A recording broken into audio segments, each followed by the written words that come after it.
Adema, aha gị ogene? Chinaza Goodness Opara. Adema Chinaza. O nwere mgbe ntị gị bịara n'ọfịs anyị ebe a sị na ị gbara ọsọ na a na-achọ gị achọ. Mgbe ị si na nka ntị gị gbapụ ka ebe ị gbawa, ka ebe ị gawa. Agawara m Port Harcourt because enwe onye mommy m kpọrọ m si na m mbịawa Port Harcourt ka oji mota na-eji eme ike ego. So masize ya oke mbịawazie. Ma jụọ maazị esi elekwena onye m ga-anata, elekwena otu m ga-eji erute gị. So yọgụ maazị m si na m bịawagoro ise nwere broda m ga-ahụ. M rụzie de ma nwụzie one broda jụwazie ya. The brother si oke ọmụwa masị ya ya ọkpụzie mọmị m. Mmadụ maazị esi si na ya tige m moto bịaga Port Harcourt. Yọsizi oke yotizie m moto bịagazi Port Harcourt. Anyị eruzite nwụzie mọmị m. Mmadụ maazị m si na akwa akụga ahụ m ihe akwa enwe ihe emege m. Mgbe esi so mgbachazie ya ọgwụ maazị m si oke na ọ ga-akpụ m abịama na Account Precious si na ihe that family mere ya si onwe ihe ọ ga-abịa gwa m bịa bido na-akọsụ the family bịa si na one day si na ọ ga-abịa arrest that family with her lawyer aha ya wụ brother Eres. So ngwa maazị si na mommy biko apụgasị onwe ihe a ga-abịa jite wee si that thing is of the past. So yọgụ maazị m si na nkwuchie datin ọzọ si ihe ọ ga-eme m so ga like ya magwa esi I love my grandmother and my auntie. Yọgụ maazị m si na you are very stupid bido kọma m ihe na-agba m ọkụ na afọ were aka ntị ma mụ anya m ebuo ibu. Mgbe m teteziri n'ụtụtụ anya m hụ na-apịsị ọbara awesekwanụ mmiri. So yọgụ maazị m si na nwụ ọya sorry si ọ ga-emechi ọzọ si ihe ọjọọ so si na it wasn't intentional. So yọgwachazi m ya ngwa esi bụ nọ m ama m ihe nkwuge yọgwa m si if you provoke me again that yọbịazie si na gbamazi m si na m provoke esi ọ ga-eme m si ọ ga-aga ma like ya. Yoruzie one day ha ekwumeziri si na mgbe ọbụla si ihe m na-eweterele ha bad luck si na ihe ha ga-emewu iji ere m to brother Nwike si ha erechazie m ha nara dị ego si na mgbalatachi ebe ha nọba ka ha shia na-eme kimoni. Mgbamazi si si elekwa otu ji ewetegere ha bad luck si elekwe n'ihe m mere ha bịa si na ka ha ree m ji ya zụtakwanụ some things webata n'umulo. Mma gị kwuga ire gị mma m my mommy kwuga ka ere gị werezie ego gị mere ihe ndebara uru ịkwa itozie mara ihe gị gbasi ọsọ ebe ha nọ. So yoruzie one day eshi ha nụcha n'umulo. So mommy m Aunty Precious nakwa otu ka na-akpọ Aunty Chinwendu yọkpọ so mommy m agwamazi Aunty Precious si ada na ya kpọọ Aunty m Chinwe si ada na ya yọọ ya maka ihe niile o mere so ma mgbe o ji emege ya. So Aunty Precious agụmazi esi but o kwesịrị ịpụ ụzọ jụọ ihe mere nụ ji bịa ya ọsị ịnya hapụgadasị ya obido kụwa Aunty Precious ihe were be na-apịa. So Aunty Chinwe si ya elekwana ihe ịkwụga-esi ihe okwuga-ewe eziokwu. So mọmme jirizi wepụwazie Aunty Precious na Aunty m Chinwendu na-ekwuzi na ihe Aunty Precious ayọwazi esi ada na ya biko na ya gbaghara ihe nwanne ya nwaanyị mere si na ọmata mgbe o ji mee ya. So mgbe ha megekwe the video call anọ m die mommy m n'ụdị onye ọbụla nụcha die because ọ gwara Aunty Precious si ya make as if ọ ya nwe the phone. So he ekwuchazi akọtụzie phone mommy ma abamachi si na ọmatakwadiri sef omegwe esi ya yọọ ya.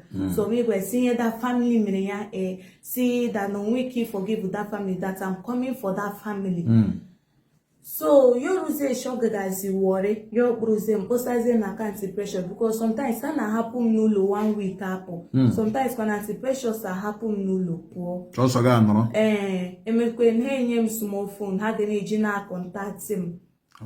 So ha pụzie mma gawazie otu ebe a na-akpọ Warri yọpụwazi onye ọ hapụkwarala na mụ Aunty Precious. So Aunty Precious yoru one day because sometimes m na-ehi ụra m na-ebe akwa say I want to go back, achọrọ m ịlaghachi so achọghịzi m ịnọ.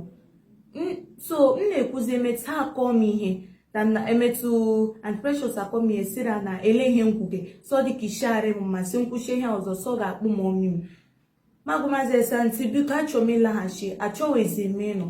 Ya oruzie n'ụtụtụ o jiziri si m gaje filie gas. M na-agwa ese Aunty Precious biko achọrọ m ịlaghachi. O ji were ihe kọọ m meberezi akwa mpụwazi. Enwekwa na enyi nwaanyị a na-akpọ Amarachi ma nara ya fon si ada na ya enwe biko na ya hepụtụ m wita fon si enwere nọmba m chere ịkpọ bụrụ na 6070 ma kpọ. So mkpụwazie dị nọmba but ọ gaghị ahụ. Nọmba onye nwe ha? Nọmba Aunty m nana. Okay. But ọ gaghị ahụ because enwere nọmba ya o sifuru efu. So ya ọgwa ma so mgbazi esi ihe ọ gaghị si o mege call forwarded. So mgbe m nụzi mgbe m na-akọtụzi the phone lezie Aunty Aunty m Precious ya ọjụmazi m si ele onye mmekige dako mgbawazi si all my friend my girlfriend o jizi yọgụmazi si oya lawasi ọ na-abịa si ka ọ gaje zụta ụtalị. So mgbe ọ na-abịazile mburuzi akpa m pụwazi mgbe ọ na-anyịla ya otu nwe ma ọhụụ m small time ma ikpute mgbamazi si Aunty Precious na lee onye mkpụgasị akpụga ma Aunty m Chinwendu. Yo si oh that same Chinwendu si okay si ka ọ kpọọ mommy m. So ozugbo ọ kpụziri mommy m abawazi si ya ọrụ so ọnụ die si ihe ọ n'ime m si na she will kill me and I will go and see them.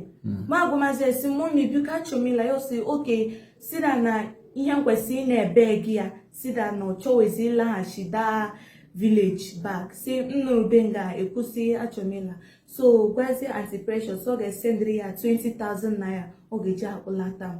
So yo send the 20,000 even say ndị mmadụ and anyị kwesịrị ikpute Friday but ndị mmadụ na-ebe gị ya Saturday ndị mmadụ na-ebe gị ya si ya biko na ya gbaghara si na ya nye ya one chance si hapụ gị ọ ga-emechi ọzọ. Nnọkwa ndị na-asị ya na I want to go. Some people na-asị ngwanụ hapụ na ebe ọsọ chila gbọla n'anya.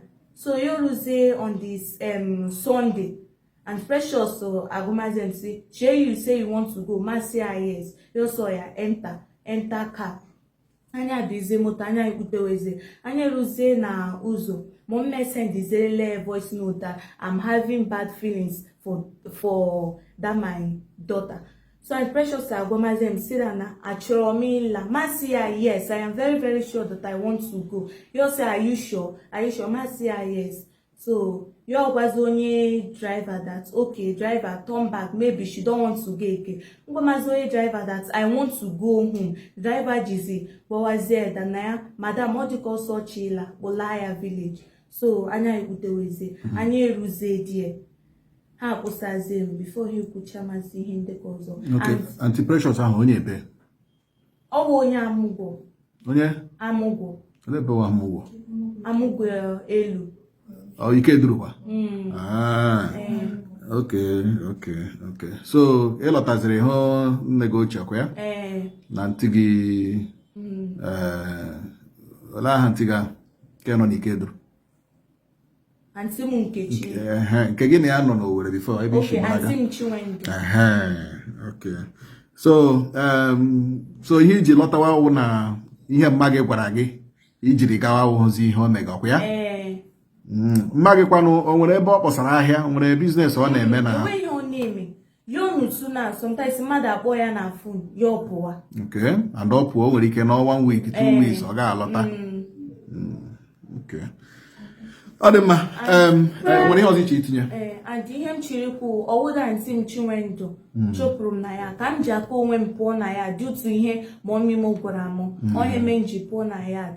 And secondly kwa biko gbaghara m Aunty m Chinwendu enweghị ọ na-eme m ọ na-akụ m ihe enweghị ọ na-eme ihe ọ na-azụtarala m ihe December o ji akpa m isi na-emere m ihe ọma niile yala di ya so enweghị ha chụpụghị m na ya ka m ji aka onwe m gbafuo so bikonu eji m aha Chineke ya ọnụ bikonu gbagharanụ m ọ dị otu pressure mma m tiri na ha onye menụ m ji hapụ ụlọ antị m Chinwendu nakwa ndị ya pụọ na ya biko gbagharanụ ma mmemme ya ọzọ. Ọ dị mma, eji m n'aka na ndị mmadụ ga-agbaghara gị nọ na ọ dị mma. Chinwendu ndewo, ịhụla nụ nwa nga gị ọ lọtala n'ọkwa ya so aba mgbe nwere ihe nwere ike ikwu. Honestly, obiọma dị too much mana m chọrọ ikele onye ọbụla everybody niile ndị niile nyere m aka ma ndị kpere ekpere ndị kpụrụ na call ndị sendiri messages achọrọ m thank unu niile unu agbalịala ka onye nwanyị gozie unu n'aha Jizọs. Amen. Ọ dị mma, imeela ịnụ na. Thank you, sir.